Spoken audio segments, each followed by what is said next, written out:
So I've been playing some of this new game, LA Noire. It's pretty good. Of course, if Rockstar's logo is on the front of the game box, then it's pretty much guaranteed to be good, so this is hardly surprising. Basically, it's Grand Theft Auto without the helicopters, fast cars, motorcycles, SWAT team mayhem, penalty-free destruction, and 90% of the black people. Also without the Grand Theft Auto. This sounds at this point like a terrible idea, but this game is honestly unique and entertaining. Plus, the new face-capturing technology pushes the character designs farther across the uncanny valley than anyone has ever gone before. Basically, they look exactly like people in real life look. That is, if people in real life saran-wrapped their faces and continued to walk even when a wall was in the way. The amount of detail is inspiring, especially the precise recreation of 1940s Los Angeles, although I feel like this particular attention to detail and accuracy is something that's going to be lost in the mind of most gamers. That is, unless you grew up in 1940s LA, in which case you'd probably mistake the game controller for your gigantic pillbox or something, so the game is irrelevant to you. I wonder how many octogenarians thought momentarily about unsubscribing before realizing that they didn't know how to.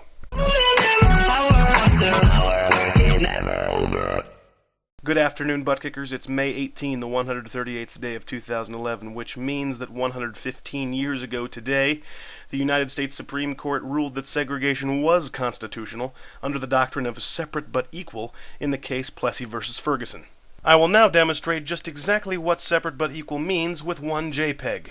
You see, these two numbers are both clearly an 8. Technically, legally, they are equal, but which one is really superior to the other? Separate but equal. I get a toilet and the African American gets a hole in the ground, but at least we both have a place to crap. What's more is that it took us 58 years to realize that the doctrine of separate but equal was, more accurately, just separate.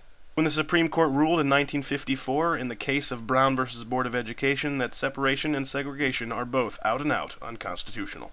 It was almost exactly 58 years, too, by the way. The unanimous verdict for Brown v. BOE was handed down on May 17. And so it came to pass. 178 years after the ratification of the Declaration of Independence, we finally thought it was a good idea to take that little bit about all men being created equal seriously. But thankfully, there's nothing about women in there, so we can keep treating them like dirt. Anyway, enough about that. Today is also International Museum Day. To celebrate, go stare at some old things. Unfortunately, there are no proper museums around where I live, but I am just a few blocks away from a retirement home. Look, Mom, a real-life mummy! No, that's just your great-grandmother Judy. She refuses to die. The Egyptians had the right idea about honoring their dead. Don't you cremate me and keep my ashes in a jar.